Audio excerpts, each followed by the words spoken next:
Pernah dengar buah paceklok? Buahnya enak banget. Pernah makan? Pernah melihat? Namanya buah apa? Paceklok. Paceklok buahnya. Siapa yang pernah ngacung? Belum pernah. Buah apa namanya? Kulitnya kayak kulit apa? Wanginya seperti apa? Buah biasa. Warnanya apa buahnya? Buah apa namanya? Pernah melihat? Nggak akan pernah melihat karena buah itu tidak ada di alam dunia ini.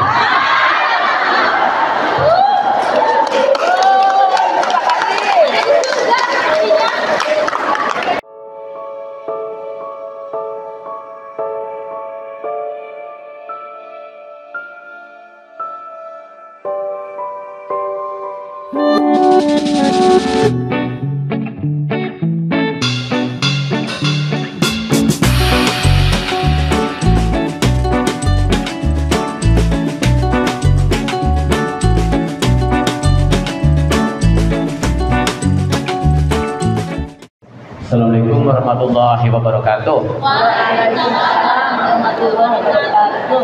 Sampurasun. Kunci kurikulum merdeka bertumpu pada guru, pada kemandirian guru. Dan hari ini Bapak Ibu menunjukkan semangat belajar yang tinggi. Alhamdulillah ya Bapak Ibu, Bapak Ibu semuanya bisa mengikuti kegiatan ini. Kita tahu semua bahwa pendidikan tingkat PAUD itu adalah pendidikan yang sangat-sangat serius kalau menurut saya. Karena apa? Kebahagiaan, kesuksesan, respon anak-anak kita, mempersepsi bagaimana pendidikan di tingkat SD, SMP, dan SMA sangat tergantung bagaimana Bapak Ibu menciptakan kebahagiaan di tingkat PAUD. Oleh karena itu kenapa? Karena PAUD disebut sebagai masa-masa emas. Karena di masa-masa itu anak-anak akan terbentuk bagaimana persepsinya terhadap sekolah, terhadap guru, terhadap masa depan. Maka apa? Hari ini merdeka belajar, merdeka bermain, begitu ya? Iya betul Pak. Merdeka belajar, merdeka bermain. Kudu loba ulin di TK mah Bu.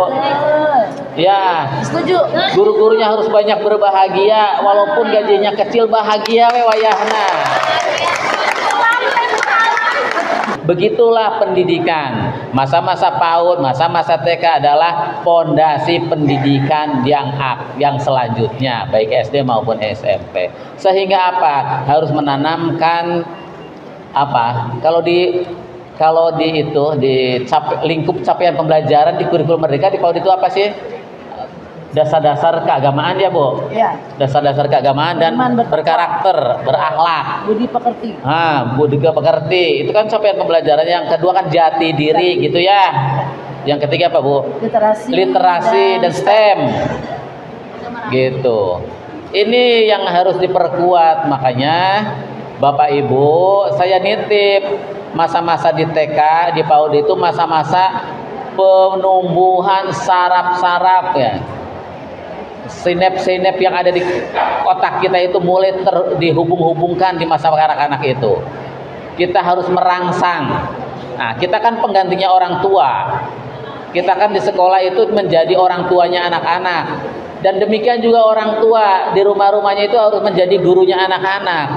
Dari guru dan orang tua itu bagi anak-anak yang sedang bersekolah itu tidak ada bedanya.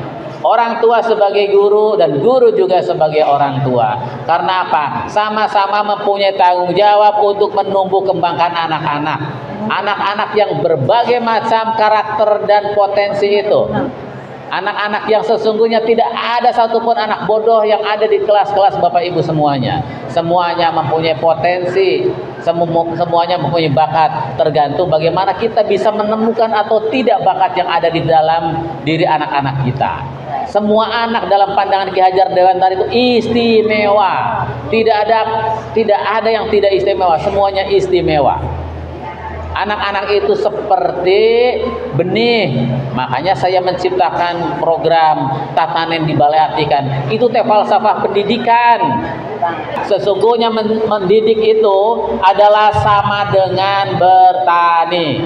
Bapak Ibu guru itu sesungguhnya adalah petani yang sedang menyemai benih-benih yang mempunyai berbagai macam karakteristik yang ada dalam diri anak-anak. Benih jagung boleh sama namanya benih jagung, tapi setiap butir jagung dari 10 butir jagung itu pasti mempunyai karakteristik yang berbeda-beda.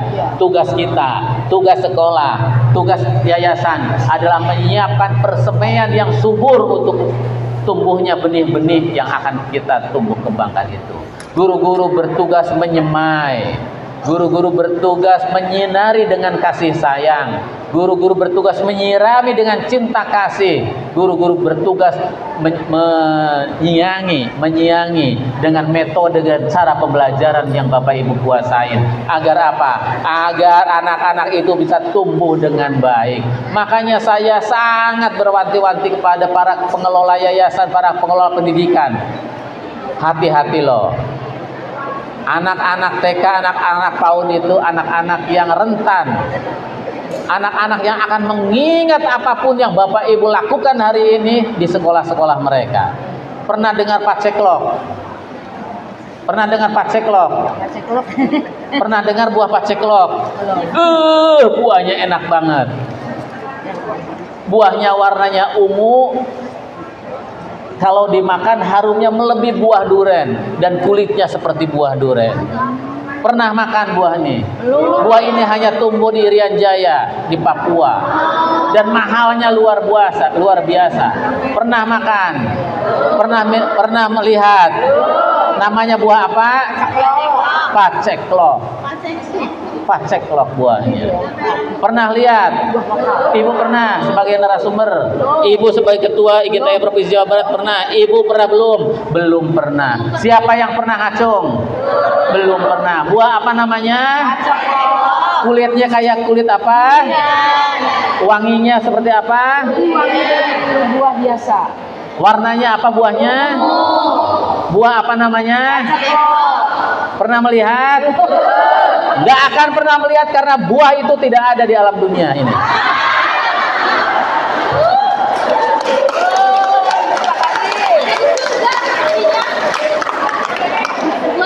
Buah apa namanya? Kulitnya seperti apa?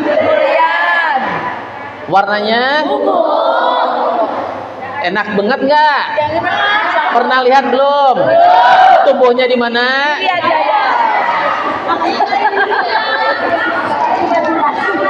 Nggak ada.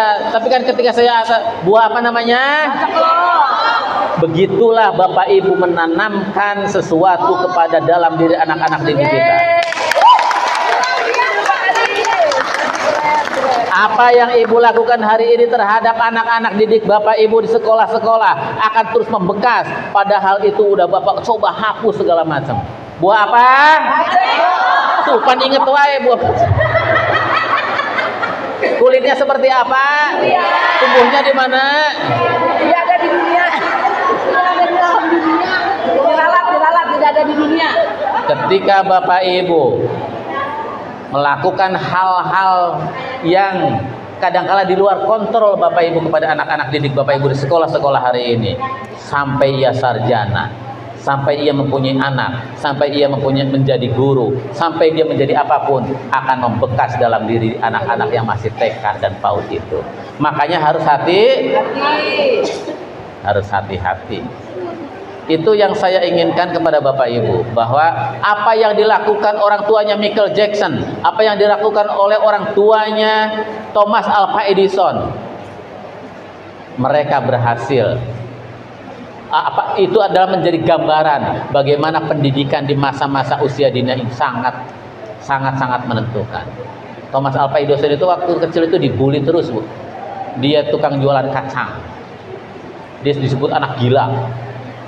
Tapi itulah lingkungan sekolahnya memperlakukan seperti itu. Tapi apa? Kekuatan ibundanya mendidik Thomas Alva Edison dengan penuh kasih sayang, mengarahkan dia. Thomas Alva Edison hari ini karyanya dinikmati oleh ibu bapak semua.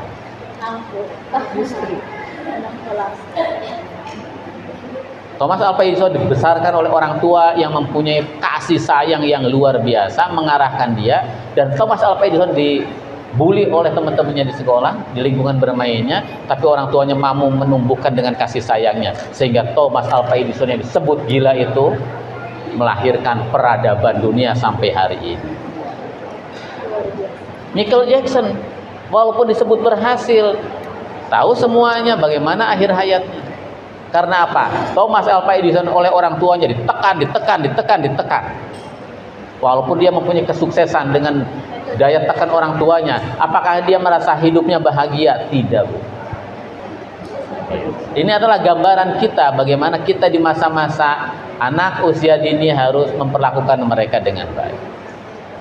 Makanya saya wanti-wanti nih, ya, guru-gurunya harus terus belajar tentang psikologi perkembangan, tentang bagaimana teori menciptakan stimulus respon ke dalam diri anak-anak kita. Jangan memaksakan. Ini kurikulum merdeka ini memberi keleluasaan kepada kita. Apa karakteristiknya? Karakteristiknya yang pertama adalah materi-materi yang disampaikannya harus yang esensial, yang penting-penting. Penting-penting kernaon, penting-penting buat persiapan sekolah lanjutan, sekolah berikutnya. Yang esensial, jangan ditekan-tekan anak itu, jangan dikejar-kejar target. Tapi yang esensial, yang membuat mereka bahagia, mempunyai persepsi baik terhadap lingkungannya, terhadap diri sendiri, terhadap lingkungan sosialnya. Bekerja sama. Begitu ya. Jadi anak-anak TK, anak-anak PAUD di Purwakarta, saya tegaskan kepada Bapak Ibu, selain sekolah-sekolahnya harus menyenangkan, harus ramah, harus membahagiakan. Ya. Pembelajarannya, intrakurikulernya Bapak Ibu cukup ini kurikulum merdeka ini. Yang esensial nu penting-penting weh. Nu kadua fleksibel. Fleksibelnya teh kumaha? Tergantung pada kebutuhan lokal di situ. Tergantung kebutuhan bapak, ibu guru dan anak-anaknya. Kadangkala obrolin sama orang tua, ieu teh murang kali urang anu 20 urang, bapak ibuna di sauran.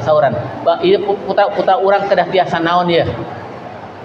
Fleksibel, ulah mamaksa, di lembur, teu aya kaulinan, teu aya alat bermain, hayo nyeunan make beusi. Teu kudu ajakan we ka walungan, ka susukan, ka kebon, gitu. Milarian simet, nyatet simet, cerita simet, gitu benceh. Buah paceklok. Neangan buah paceklok. Gitu Bu ya, gak usah maksa-maksain. Dan ini kritik untuk akreditasi nih. Jangan sampai itu TK-TK PAUD-PAUD di kampung yang mempunyai alam bermain yang luar biasa, tempat bermainnya terhampar sedemikian bagus, itu kita nanti harus ada alat permainan luar, APE luar katanya akreditasinya. Jangan itu seperti itu. Siapa saya laporkan? Saya laporkan ke Iya, itu kritik saya buat tim akreditasi. Kayak di Purwakarta, sekolah itu harus mempunyai kantin. Orang di Purwakarta mah nggak boleh jajan anak-anaknya. Ya. Jadi nggak boleh ada kantin akreditasinya, kantin sehat, nggak ada kantin karena anak-anaknya bawa makanan dari rumah. Sama ini PAUD-PAUD, jangan sampai tim akreditasi datang ke kampung nggak ada APE luarnya, nggak ada APE luar kumaha, itu alam raya, itu APE luar, diciptakan oleh Allah Subhanahu Wa Taala dengan tidak ada kesia-siaan satupun yang diciptakan oleh Tuhan itu, semuanya bisa dimanfaatkan sebagai sumber belajar. Dan itulah kurikulum merdeka yang diinginkan oleh kurikulum merdeka, kontekstual. Anak-anak belajar. Ini pohon apa ya Bu Guru? Ini teh pohon cabe, Nak. Ini teh pohon apa? Pohon sereh, Nak. Buat apa? Ini bisa buat ngaliwet. Suka ngaliwet enggak? Nanti ngaliwet sama ibu ya. Kenalin anak-anak itu, karena salah satu tema proyek kita di PAUD itu adalah menyayangi bumi atau apa? Aku sayang bumi itu TDBA banget itu, tatanen dibaleatikan banget itu. Aku sayang bumi. Iya, hujan kayak gini, perkenalkan anak pada air, jangan sampai anak tidak kenal air. Ceritakan anak bercerita tentang air. Aku di rumah banyak air loh Bu Guru, ada kolam di rumah Dedek gitu. Kenalin sama yang ada di lingkungan kita, karena anak tidak pernah dikenalin sama air. Anak udah tumbuh gede berkembang, tidak pernah menghargai air. Ada air mengalir disusukan picenan we sampah. Banjir. Banjir we. Tidak pernah sekolah itu membuat peradaban-peradaban yang mulia. Kritik saya nih kepada sekolah nih. Kritik saya kepada sekolah. Ibu pulang dari sini, lihat jalan gang di sekitar rumah ibu, lihat jalan raya di sekitar rumah ibu, lihat lapangan di sekitar rumah ibu. Di sana pasti banyak plastik bekas makanan. Siapa yang makan itu? Siapa yang makan? Maknya jurig. Pasti masyarakat, pasti anak-anak, pasti orang tua, dan mereka itu pasti pernah bersekolah. Pertanyaannya, apa yang dihasilkan oleh sekolah dalam peradaban buang sampah? Pertanyaan buat kita, bagaimana anak menyayangi bumi? Tanah aja dikotorin pakai sampah plastik, padahal sampah plastik itu ratusan tahun baru bisa hancur. Saya minta mulai dari TK ini, nanti mulai mengajarkan aku sayang bumi itu, profil pelajar Pancasilanya. Maka anak-anak nanti udah mulai dikasih pengertian. Jadi untuk membuang sampah itu, anak-anak buang sampah yaitu sampahnya tempatnya di sana. Karena semuanya harus dimulai dari niti harti, harus dimulai dari pengetahuan memahami. Niti hati, niti surti. Gitu ya. Jadi mulai dari tahu, memahami, mengaplikasikan nanti. Kemudian kesananya mengevaluasi dan menciptakan. Jadi untuk merubah karakter anak, karena afektif itu kan ada tahapan-tahapannya juga. Jadi tidak bisa untuk membuat anak berubah perilakunya, membuang sampah dengan baik itu disuruh aja, nggak bisa. Anak-anak harus dikasih pengertian, kadang-kala harus lewat pengamatan. Anak-anak belajar tentang proyek penguatan profil pelajar Pancasila, tentang aku sayang bumi misalnya, bisa Bapak Ibu jangan nerangin sampah itu di kelas, nggak jadi apa-apa. Karena proses belajar yang benar itu proses belajar yang melibatkan seluruh indera, penciuman, penglihatan, pendengaran harus terlibat. Itulah Montessori mengajarkan itu. Jadi apa? Kalau belajar sampah nggak boleh paling banter pakai video. Kecium nggak video? Enggak. Tapi ajak anak-anak. Ini anak-anak sampah. Bau nggak? Bau tuh banyak lalatnya kan? Kalian betah nggak di sini? Enggak. Nah, bagaimana caranya sampah ini ya? Nggak bau, terus nggak pindah ke sana, pindah dari rumah kamu ke TPA, kan baunya mah tetap ada di sana. Jadi kasihan cuma mindahin bau ke sana aja. Orang-orang sananya kasihan, di rumah kamu nggak bau, di TPA-nya bau. Maka gimana caranya? Begitulah cara mengajarkan kesadaran kepada anak-anak, terlibat semua panca inderanya, mulai dari penciumannya, penglihatannya. Suruh ngeriung di situ. Begitulah kemampuan abad 21 ditumbuhkan.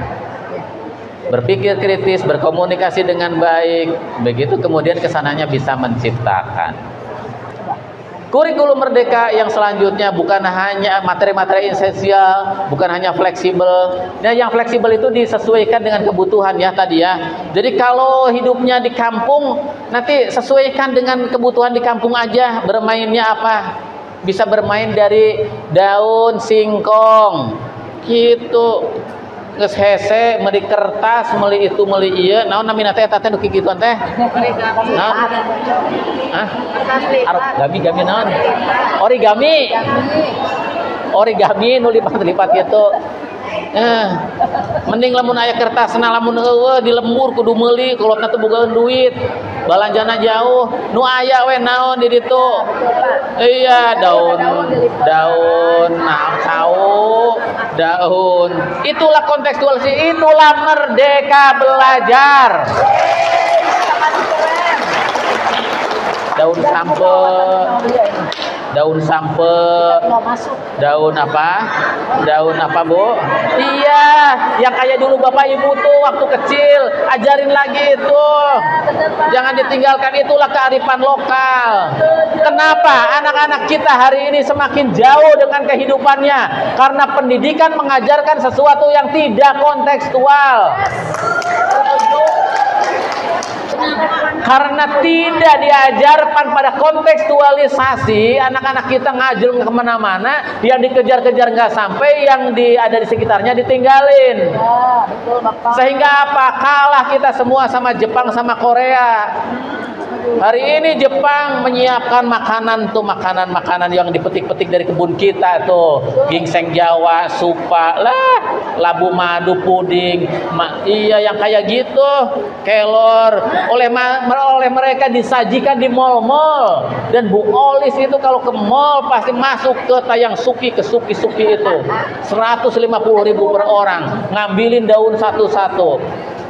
Padahal semuanya ada di lingkungan kita.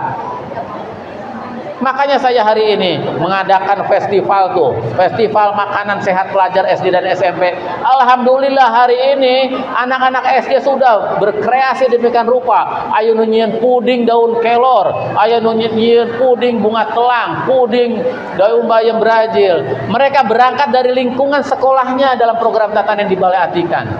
Mereka sudah berhasil membuat puding, minuman, kopi, segala macam ada. Akan dipamerkan nanti tanggal 23 Juli dan wajib dilihat oleh Bapak Ibu semuanya.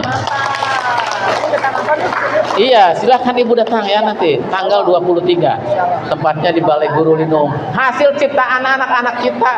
Dan anak-anak kita dengan pedenya, karena kita kurasi, kita wawancara, mereka sudah bisa menerangkan dengan penuh percaya diri. Ini dibuat dari ini, dibuat dari daun kelor. Ini manfaatnya ini. Udah sampai tahu pada manfaatnya. Anak-anak kita dari TK harus mulai diajarkan itu. Perkenalkan anak kita pada daun sereh, pada daun salam, pada bunga jawer kotok, pada bunga marigold, pada bunga telang yang tumbuh di lingkungannya, agar kelak mereka bisa belajar dari lingkungan sekitar kita dan bisa menjadikan apa yang ada di lingkungan sekitar kita menjadi produk-produk yang bisa bermanfaat untuk kehidupan mereka. Itulah kurikulum merdeka.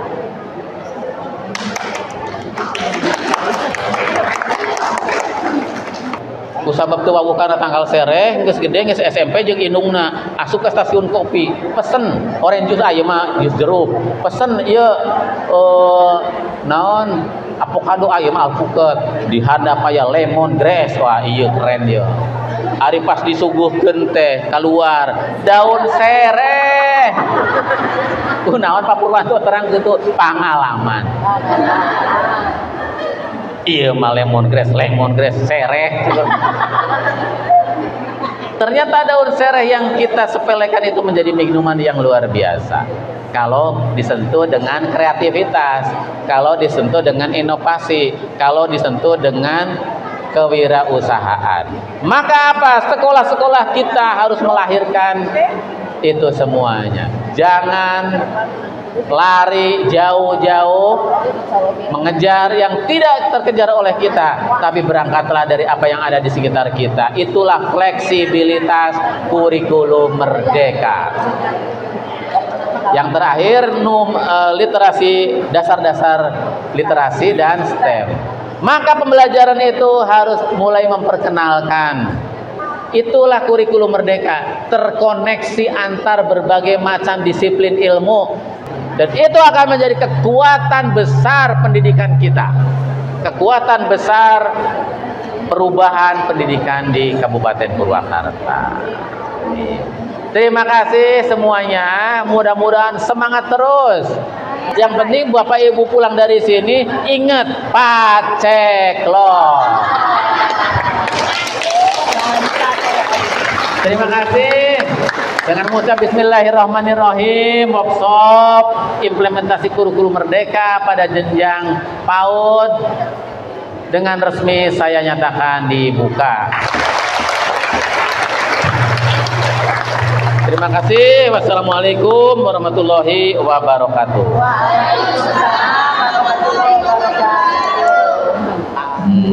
Jadi kami tinggal implementasi. Nuhun ya, nuhun.